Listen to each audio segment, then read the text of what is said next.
Hello and welcome to another episode of Literary Gladiators, the show where we discuss and debate literature in all of its forms. If it's written work, it's game. Let's meet the panel. Hi, I'm Larry. Hi, I'm Jesi. I'm Kaila. And I'm Josh. And today we are going to be returning to one of the greatest authors of all time, one of the greatest speculative fiction writers. He's written science fiction, fantasy, horror. He has literary elements to his works, multi-genre, and that's Ray Bradbury. And the work that we are going to be discussing is Something Wicked This Way Comes. Something Wicked This Way Comes has to do with two boys who are best friends, Jim Nightshade and Will Holloway, responding to an unusual supernatural carnival that has come to town. My discussion starter, or it's a two-part question. Do you believe that this carnival is here for a reason? Is there a particular message or significance that it's delivering to all of its guests? Yeah, I think it's there to gather souls. I think it's there to gather souls of people who will be tempted to take part in there. I took it as in a way of gathering the souls, but corrupting the innocence, I guess, because it always seemed like they were after the boys as opposed to, Not necessarily. That's how Miss Foley. Well, yeah, there was Miss Foley, but she directly affected the boys. And the lightning rod salesman. Yeah, the lightning rod salesman. But again, it was like all these people that the boys were connected to in one way or another. And even Will's father. Again, connected to the boys, though. So I felt like Mr. Dark it was, right? He was, I don't know, he just seemed to always be around after Jim or James and Will, just always trying to grab him. I don't know how else to say it, but get him. So I took it as I think it's more about, the way it's not like I don't see it as a sexual thing. Not a sexual thing. Just more after their innocence, it is children. Their childhood. Their childhood. Yes, yeah. That's what I meant by that. It pretty much. And it's just incredible the different like the carousel when it goes forward, they're aging. When they're back, they're regressing. And you have the mirrors, the mirror maze is then they see themselves in a different light. They see themselves like a Kafka-esque metamorphosis kind of way, where if Samsa sees himself as a giant vermin, then the boys, but it's more so of an age that they see themselves the way that they want to be perceived, like Miss Foley saw herself younger and regressed, a bit more insecure. The first thing that really came to me was, I remember that this was deemed an inspiration to Stephen King's It. I was just about to say this reminded me of It. Yes. And it also I also got a little bit of Neil Gaiman in it too. I feel like the style is very on par with Stephen King's writing in It, as well as Neil Gaiman. It's very surrealist. I guess is a good way to describe it. And I think it also kind of just, because in a way it kind of reminded me of what was Ursula in Ocean at the End of the Lane. So that's what I got, like I said, It and the Ursula kind of monster where it's normal but not normal sort of thing. I don't know, Mr. Dark was a man, and yes, he was covered in tattoos, but he was a man, but then he was also a monster. So that, I don't know, that's what I got from it, so I'm so happy that you said that. I'm not the only one that thought it. I was looking into that, and I realized that the predators that are in this piece, they crave on, as you made mention, they crave on the insecurities and innocence of the individual. In this case, we really only see male subjects.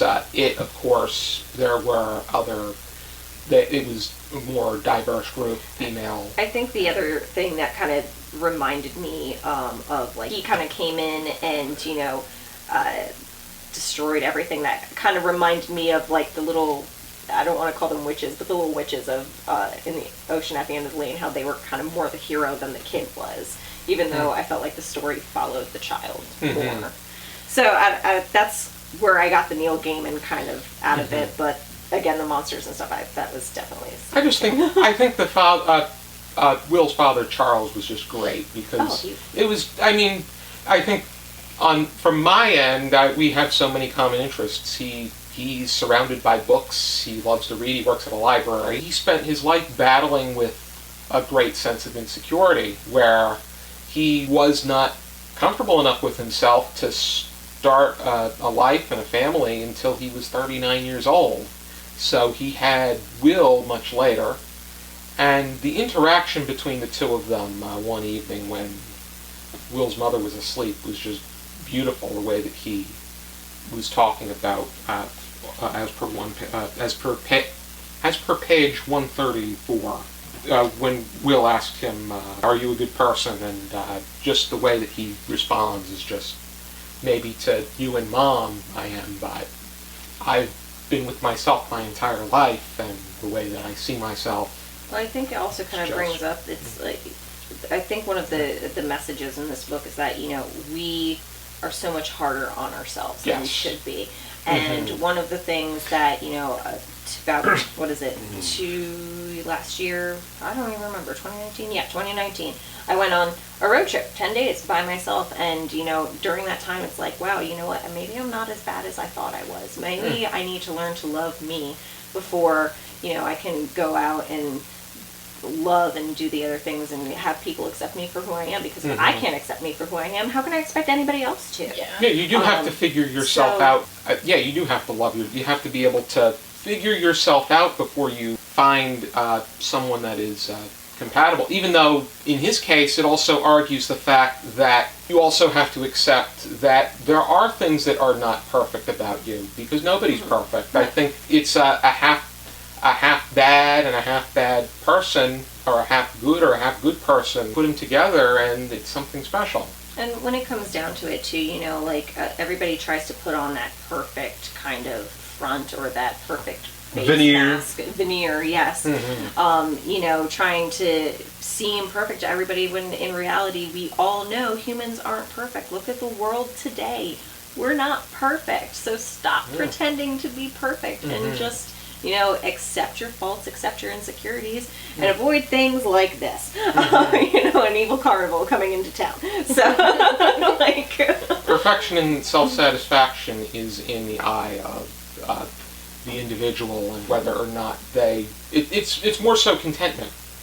Being able to, perfection is whether or not you yourself are content with a particular situation. Yeah, it's a difficult line.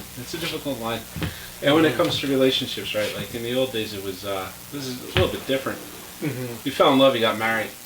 You did it fast because you wanted to have sex.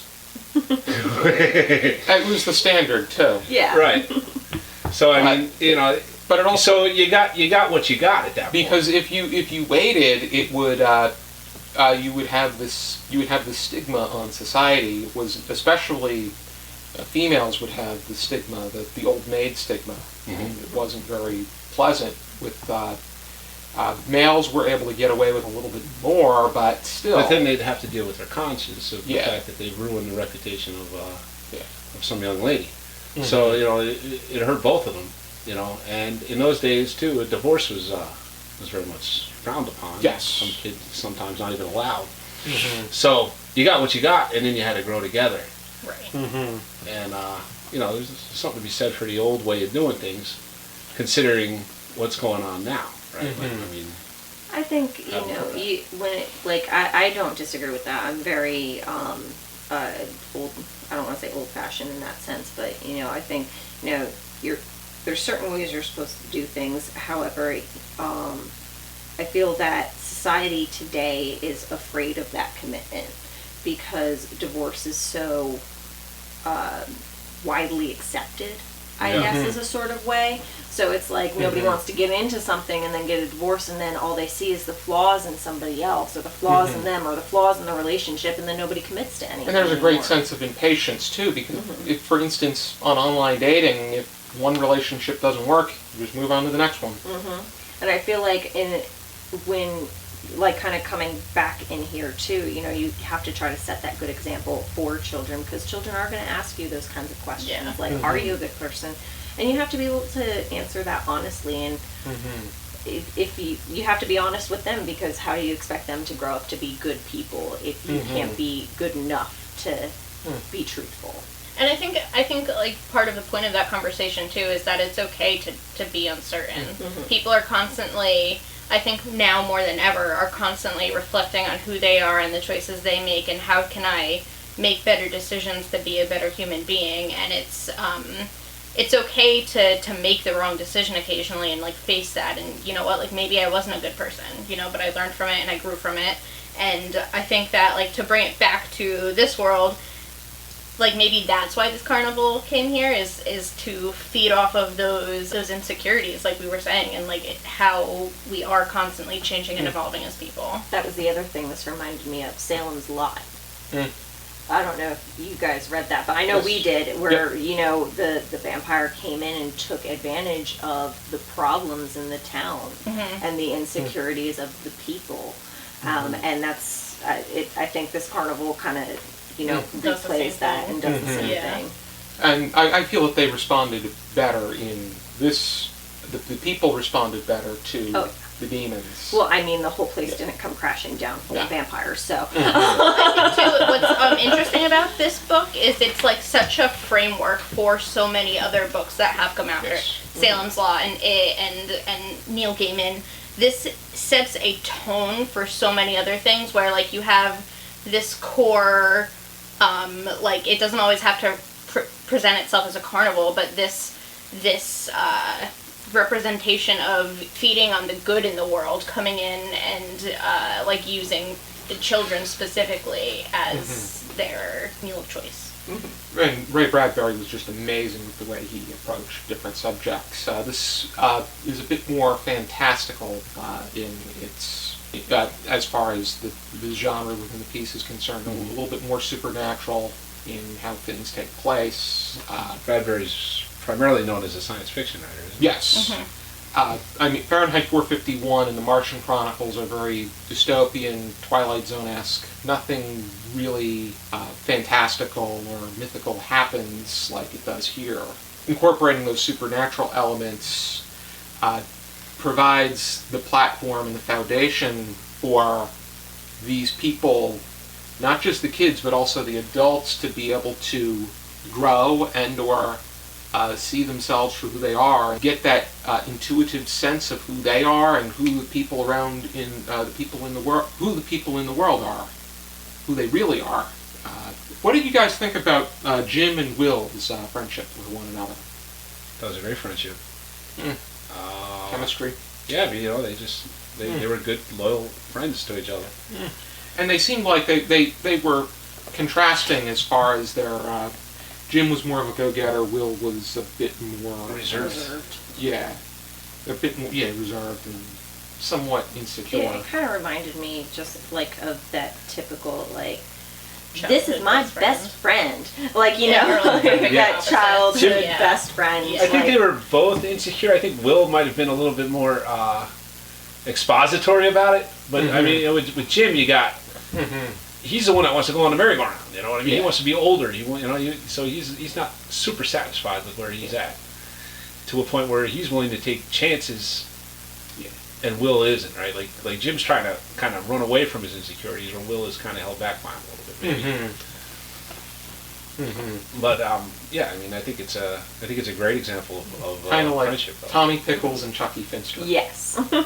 Yeah. I think it's a pretty accurate representation of like, that first childhood best friend you have, they usually are like your perfect opposite. Exactly. Yeah. I think in this case, though, it was a little bit more. I don't think they were as extreme as the two Rugrats. Because I think that there was a bit more to, especially to Will. I think we get a greater sense of Will, because Jim is a bit more. You don't really see much of his relationship with his mother. No. Right? Like, I don't think you ever really see anything from inside his house, right? Like nothing. No.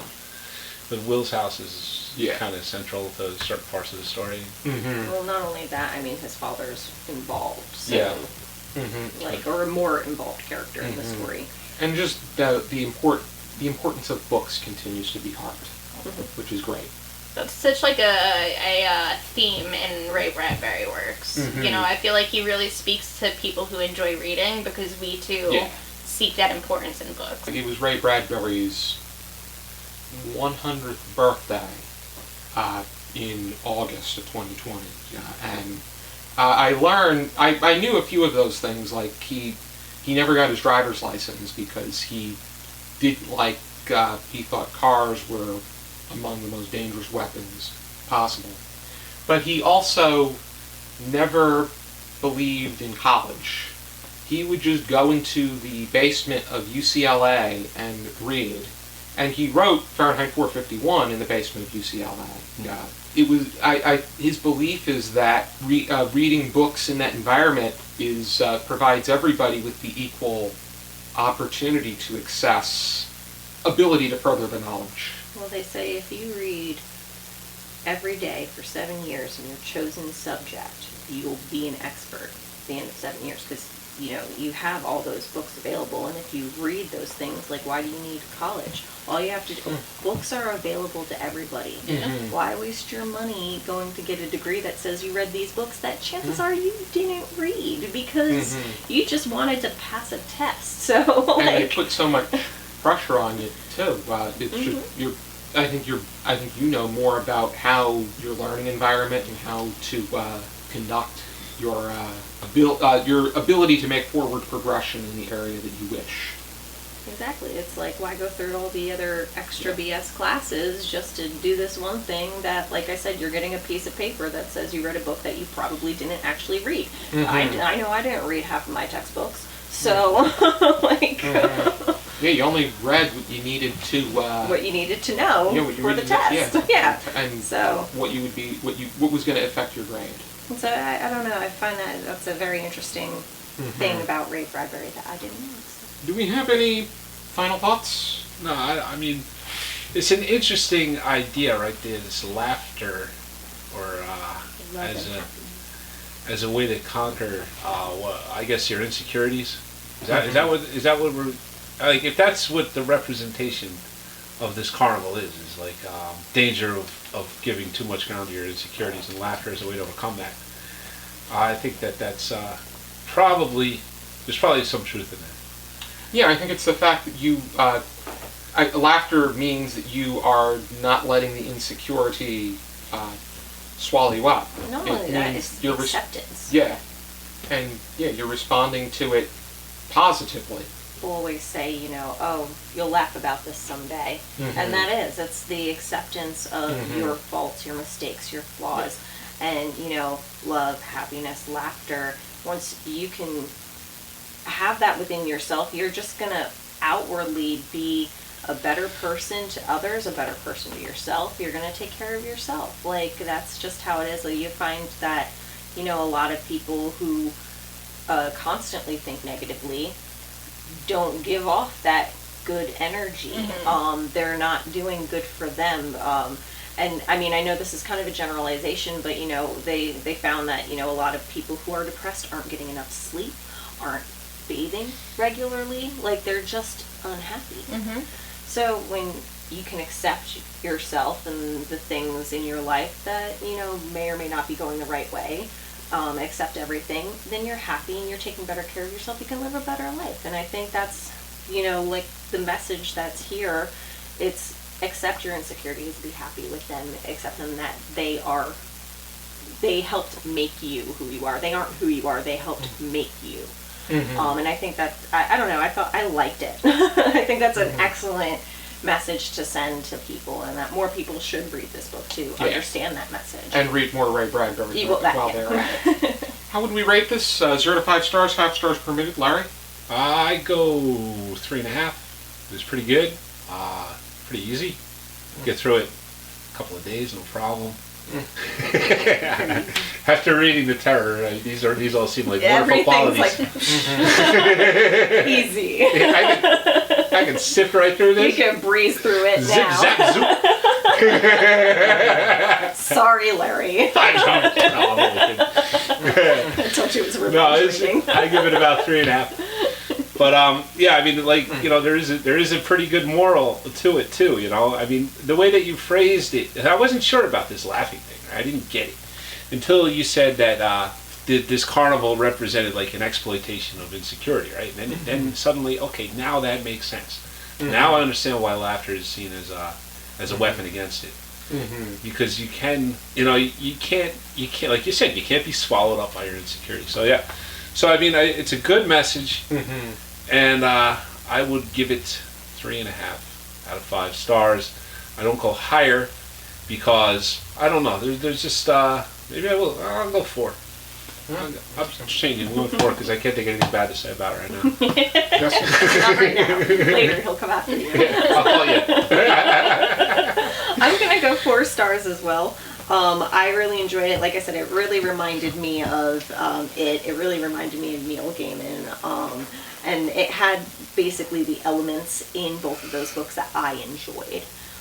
So yeah, it's just it was a fun read, a quick read, like you said, compared to Terror.